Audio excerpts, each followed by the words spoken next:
Welcome back to Color TV, everybody, and welcome to another game.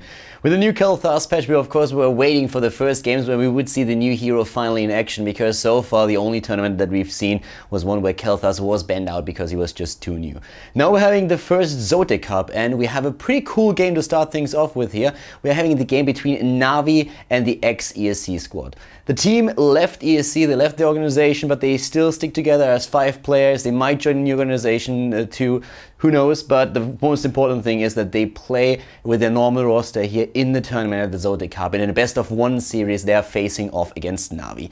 And ex-ESC, they actually picked Kael'thas here, so we're going to see the new hero in action. On the other side, we're having for Na'Vi a lineup where they focus heavily on that sniping squad that just roams the map, with Muradin and Tyrande for the double stun and also the Rangers mark. So guys, we're going to jump into the game immediately between ex-ESC and Team Na'Vi.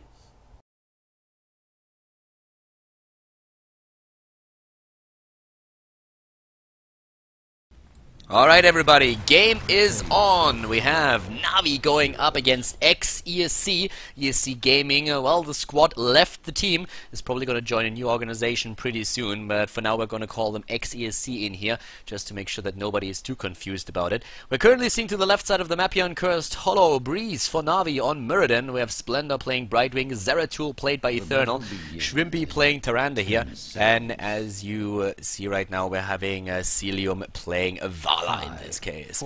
So to the right side of the map it is Snow playing Tassadar for ex-ESC, Nepsim on Malfurion, Get Amhead playing Jaina, and we're having Anti-Hero on Diablo and Invidium on Kael'thas. So not only do we see Kael'thas here, we also have Diablo in the game, which personally makes me pretty happy here.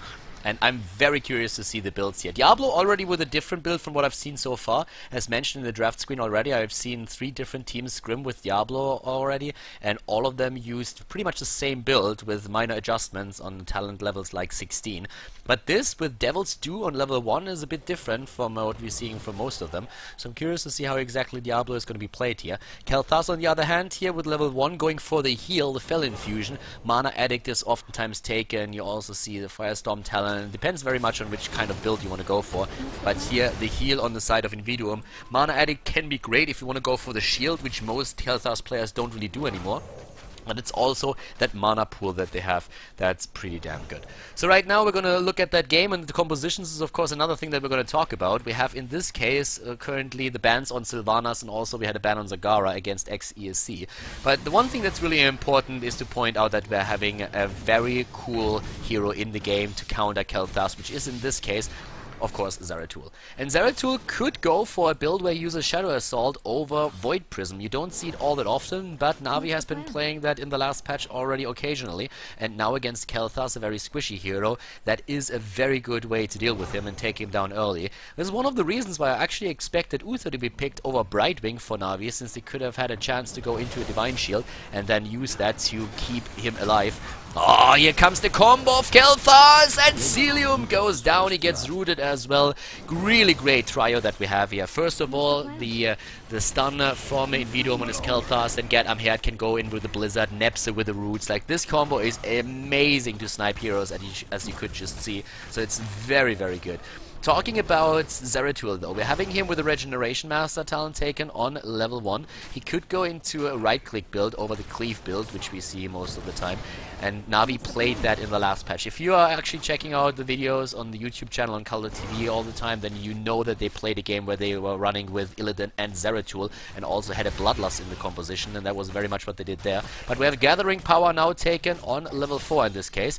Anti-Hero up at the top is still going for Fire Devil on level 4, and if you focus heavily on the Firestorm talent, you can actually do a whole lot of damage with him later on. Kill in the mid lane. Unfortunately we missed this one, but with the heroes involved you can already see what happened there. We have that roaming squad that I pointed out during the draft with Tyrande and Malfuria, sorry, not Malfuria but Muradin. And once you hit one of those stuns, the second one is basically guaranteed and you can really get a whole lot of damage in. That's exactly what happened there. And if you have that double stun, and then also of course with the help of that Ranger's Mark talent on level 1 by Tyrande, the extra damage on the hero, you can just do so much with this. More popular in this patch now than it was in the last one is the Thunderclap build that we're seeing for Muradin here. Blizzard increased the reduce on the attack speed to 50%, which is crazy good. One of the main reasons why we see him as a counter against auto attack damage heroes like Vala, like also Illidan for example. In the case of Kael'thas, we're having Netherwind now taken with the Gravity Lapse, increases the range, which is actually pretty cool. And it also works, of course, into that composition that we've been talking about when you are running Kael'thas together with other heroes that have, first of all, burst damage and then also Lockdown, which was already the downfall of Vala early on in the game. The level 4 talent for Tassadar is also quite interesting. Mental Acuity taken here, which reduces the Oracle cooldown. It's a cool talent to take, because normally what you would see on Tassadar is Healing Ward. And Healing Ward got kind of screwed in the last patch once again. I actually thought it was in a really good place in the last patch, but Blizzard decided that they want to make it targetable again with AoE skills. They buffed the hit points a bit, but unfortunately still one single area of effect skill that hits that Healing Ward usually takes it down. For example, a multi-shot in this case, since we're having Vala being played here. And that is one of the things, of course, where we are going to see Mental Acuity probably a lot more often on Tassadar.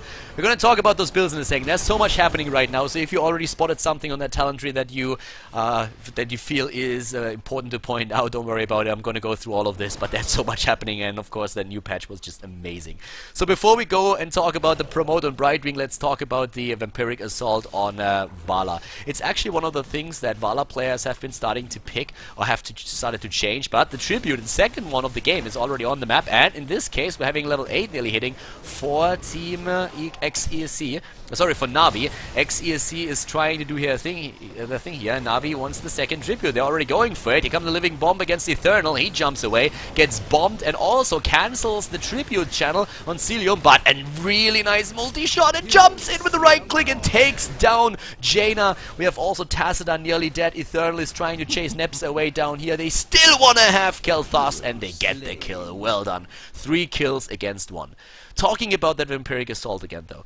Now these days what you oftentimes do is, since you don't have battle momentum on level 7 any longer to really get the most out of your multi-shot build, a lot of players have started to use Composite Arrow, the multi-shot talent on level 1, together with a Frost Shot on 13, and that's the only 2 multi-shot talents that they pick. And on level 4 you always could of course access Arsenal, which helps you with the damage, but since battle momentum is gone and you don't get as many multi-shots out anymore, a lot of players are just simply saying, you know what, I don't need that anymore. And we've seen players experiment with every single talent there that they could. Another kill at the bot lane against Malfurion. And in the case of Na'Vi, we are seeing oftentimes Vampiric Assault taken, so it looks at the beginning a bit off, but it's actually a very strong build and allows you additional lane sustains so that you get more XP. Great kill against Diablo here up at the top. Very well done here on the side of Na'Vi. They're really putting the pressure on ESC right now. Promote is of course another talent that really helps them with that. Blizzard increased the duration of Promote to 30 seconds, so basically once that the cooldown is over, you can, like for the duration of the cooldown, you can promote someone. Oh, nice stun against Gedam here. He can be pretty happy that Shrimpy didn't get an opportunity to jump in and go for that once again. Right now, another talent, of course, that we're having is not only level 7, there's Void Prism, so we don't see the Shadow Assault. I guess with Uther pick we would have seen it, but in this case they decided to go Brightwing, and now we have Void Prism over a potential Shadow Assault against Kael'thas. I also feel that in this case they decided they just don't need it. So far Kael'thas hasn't really done too much. Of course, he unfolds his full strength later on level 16. We're having him on level 7 already with a Fission Bomb, and that is of course where his Living Bomb starts to do a lot of damage, and that makes him really, really scary. We're having already Deep Shift taken, the dimensional shift duration increase. Most of the time you will see Static Charge taking on that level to get the extra damage in on him, but in this case they are more concerned with the safety and play him more as a utility hero and a kind of tank at the front line, so that helps him to escape here. We're having on Arcane Intellect on Jaina with Frostbitten and Deep Chill taken, and the first boss attempt now with a Curse against the red team, so job well done here by Na'Vi so far in the game. 5 kills against 0. They have the 10s. Here come the 10s for ESC. Diablo, he's not as tanky as he once was. An anti-hero is already getting the memo right there. Dying again. He's down for another 17 seconds, and that should allow Na'Vi to take the boss here. They're jumping in right away and trying to claim this one. Phoenix being used on the side of Kael'thas. It's actually the talent that you will see a lot more than Pyroblast in competitive play. Get him here! Oh, he's blocked and goes down. One Elemental trying to take at least Zeratul out, but it's not happening. 7 kills against 1, a 2-level lead. Na'Vi is currently playing a dominant play here. Blink here, of course, taken on Brightwing. As I said earlier, when the hero was drafted, it doesn't really make a lot of sense to go into Emerald Wind in this case now with those compositions that we see here. your opponent isn't playing a jumper comp, the extra heal is very important to you. So that's what they're going for. Talents here with Phoenix, Apocalypse, we have Summon the Water Elemental, Tranquility and Archon. And one of the things again, with Phoenix, especially when you are putting that into a very strategic position, you can zone out your opponent, you get a lot out of the talent, the cooldown is ridiculously low in 40 seconds, so you get a lot of value out of Phoenix usually. A Pyroblast can be nice, but the channel is quite long and you can interrupt that, and oftentimes that allows the opponent to put a lot of pressure on Kael'thas. The single hero damage is pretty cool, but you can always try and negate that with, for example, the protective shield that we're seeing on Tyrande, which by the way took that talent over a potential healing ward. Already in the last patch, Tyrande players mostly went for the protective shield, but we're seeing it in here again, and as I mentioned before, healing ward got nerfed quite a bit, so it's very important to realize that as well, since that changed the builds up quite a bit. We're having now battle momentum taken on the side of Diablo, and it's very likely that we're seeing another Firestorm talent taken on level 13, where Diablo is getting a lot of damage, since those fireballs will return back to the hero and do 125% extra damage there, or total damage, sorry. And in that case, it can really help him to get the damage up.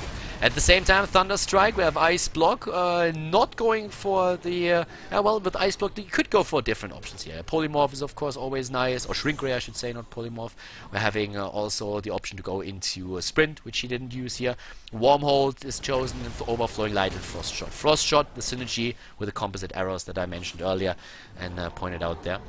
In the game itself, like the motions on the map, it is really the map control that comes through for Na'Vi right now. They're using that map control to take camp after camp, and they put currently their opponents in a very awkward spot, because XESC is just forced to play passive. They're trying to take at least a few camps that are close to their own base, but they need to wait for the talents. And the big problem that they have is that the difference in EXP is so big that once they hit level 13, they need to make the choice of trying to fight immediately for something, because they are fighting on even talents with their opponents, or they risk running into an opponent that has a level 13, 16 talent over them. Here we go, once again, Firestorm taken, a Flamethrower, which increases the cast range of the Flame Strike by 50%, and that of course works wonders with the level 16 talent that you can go for. So in this case, the Tribute appears on the map. It would be the first one for XESC, and they're trying to get it. We have two Ice Blocks on the side of them. We're currently seeing improved Ice Block on Jaina and the Ice Block on Malfurion, but Na'Vi, they don't want to give this up. They don't want to give this up. They're moving in already. They're stun against Diablo. Diablo is starting to move away here. Anti-hero is mounting up. Why is he not using the Terror Mount, by the way? I'm just now seeing this. Like, how could you, Anti-hero? How could you? He's running with that weird thingy. Unbelievable. That Terror Mount is so cool. Whoa, great Ice Block. And good stun by Anti-hero, but oh my god, the double kill. Diablo and Malfurion down already. Breeze jumps in and obliterates Jaina. In comes the stun from Tyrande, and goodbye Kael'thas. Yep, they are not making anything. There's going to be another jump and then another Stormbolt. And wow, he misses it. Good juke on Snow. Snow gets away, gets owled in the face, but not taken out. And with 16 versus 13, what we are seeing here is a lesson.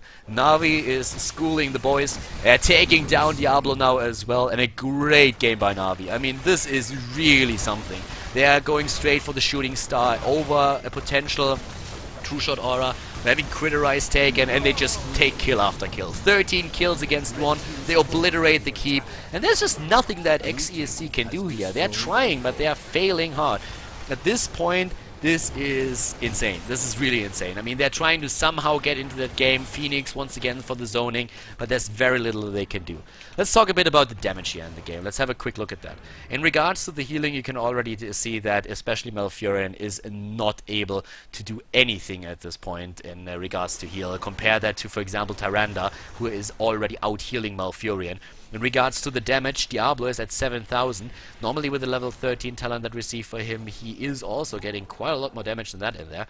We're having Jaina with the top damage for the team. Kael'thas not doing any moves. Oh, finally, there comes the stun and the Living Bomb moving in. He gets closer in DPS for now at least. But it is Vala in the game who has the top damage still so far. So, nice moves here from both of the teams, but of course especially Na'Vi completely controlling the flow for it right now. That's also the Firestorm that I've been talking about earlier, and besides that, you can see that we have Stone Form taken on Muradin. That part didn't really change too much. On level 13, you can go for a Spell Shield if you feel that... I'm actually a bit surprised that he didn't go for Spell Shield.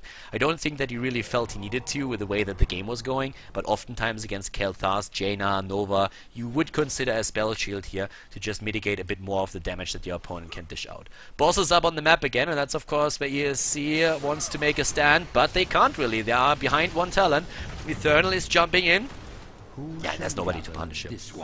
Tribute on the map would be the second one for Team Na'Vi. So right now, ESC is the bit bad spot, but it's not... I mean, they can still come back into this if they get the 16 talent and win a fight. That's what they have to hope for right now. In Heroes of the Storm, you can always make a comeback. It's always possible to do that. But fighting here 2 levels behind and not having the 16 talent, that's quite something. I'm actually very surprised that they don't give this up, because I feel they don't really need to fight here. Brightwing is getting split experience at the bot lane and could jump in any second. Splendor, of course, can always use the phase shift to come in here. He doesn't do that just yet. Breeze with a potential stun. Diablo pushing him away already. No 16 talent just yet. They're buying time, and Brightwing is soaking the lane still. Brightwing still not with the team, is deep pushing the bot lane, but up here we're having... Yeah, now he's jumping in. Brightwing is with the team, it's a 5 versus 5, and they're going for anti-hero, aren't they? Once again, they're trying to move in. Firestorm taken, Apocalypse used, but a good Void Prism isolating 2 heroes in the back. Shrimpy might be low, but Jaina and Diablo both dying so fast. There was just no support from the rest of the team. The Ice Block is only delaying the inevitable. Down goes Malfurion, and Breeze, he jumps in with the Dwarf again. The Storm Bolt is gonna hammer down Snow any second. Here comes the follow-up stun, and he's trying to escape here, moving to the top. Actually gets away, at least for now. Job well done. Oh wow, he actually gets away here. Oh, well, he moves just in again, gets unhorsed by Celium, and yeah, this time he's out of luck. Down goes Tacita, and that is the 17th kill right now for Na'Vi and ex-ESC. They are getting slaughtered. Cursed Hollow turns out to be the ex-ESC graveyard. There's very little that they can do. The animated dead are walking again, and that's it. We have already Boss moving up the top lane now. The keep was taken down, so now it's going to start pressuring the core, and at the same time Na'Vi can just like move through the map. There's so many camps open right now. They're probably going to start with the boss at the bot lane, then they can just move over to the hard camp, the bruiser camp, and of course there's going to be another tribute on the map in just a few, and then they can go for it. The 16 talent at least is here. It's interesting, by the way, to see the shrink rate taken on level 13 and not the Prescience talent taken, but still the dimensional warp, so the synergy between deep shift and dimensional warp is still there. You have a bit more control in the fight itself with Shrink Ray over Prescience, but Prescience of course gives you a bit more safety, but in this case apparently they said, okay, we're combining 7 with 16, that's gonna do it for us, at least for now. Here comes the talent, Ignite. That's where Kael'thas starts to become extremely strong. We're having Imposing Presence taken on Diablo. Most of the heroes are going for Dominated or are going like that. There's a couple of talents that you can really take with Diablo that are extremely strong, but most of them are, I want to say, utility talents where you just add something to your own combo, and in this case Diablo is just getting wrecked every single fight. So I feel like Anti-Hero said, boys, I need something to stay alive a bit longer. I need to adjust here. I would love to take those utility talents, but I can't, so I need to go for Imposing Presence so that we have a bit more momentum going or survive longer. 20 talents versus 16, and they're cursed as well. The boss at the bot lane doing work, finally about to be taken out, but the mid lane is assailed too, and there's the keep. It goes down. Double Storm Shield we have for Muradin, also the Hardened Shield, and they're moving in again. Na'Vi is controlling every second of this game. In comes Anti-Hero. There's the Ice Block to counter out Diablo immediately, and they lose the last keep now as well. ESC, they are getting hammered into the ground right now. This is absolutely brutal what we're currently seeing there. This is really, yeah, this is really unfortunate for them, I have to say. I mean, at this point, we are having Na'Vi just going for the core, going for game. Anti-Heroes trying to escape. They don't even care about the Imposing Presence. They take him down regardless. Apocalypse comes into play once again, but the core is already down to 70%. A good Void Prism isolating him there for a second, but a kill against Malfurion. 19 kills against 1, and Get Amhead is going to fall now as well. Kill number 20 on the board. They are obliterating everybody. Zeratul finally dying, but this is of course game. This is it, ladies and gentlemen. Na'Vi takes the match against ESC Gaming, moves in, takes the core, GG, well played, and of course advances now in the Zotac Cup tournament. Na'Vi controlling the flow of that game completely. Really impressive performance by them. They never really struggled against Kael'thas here, even though the new hero has an incredible damage output. But they controlled the flow of the game the entire time, locking down hero after hero, roaming the map and sniping everything in their path. So great job by Na'Vi, good map control here, and really using the composition that they had perfectly against what ESC or ex-ESC was trying to play here. So they take the map, they win the game. Congratulations to Na'Vi here, of course. Very impressive performance by them. ESC definitely not a pushover team. They're currently rank 4 on Stormcraft.com, so pretty impressive by the Bulgarians and the Swedes here. So congratulations to them, and of course guys, if you enjoyed the game, if you enjoyed the match, then make sure that you give the video a thumbs up on YouTube and also drop a comment in the comment section.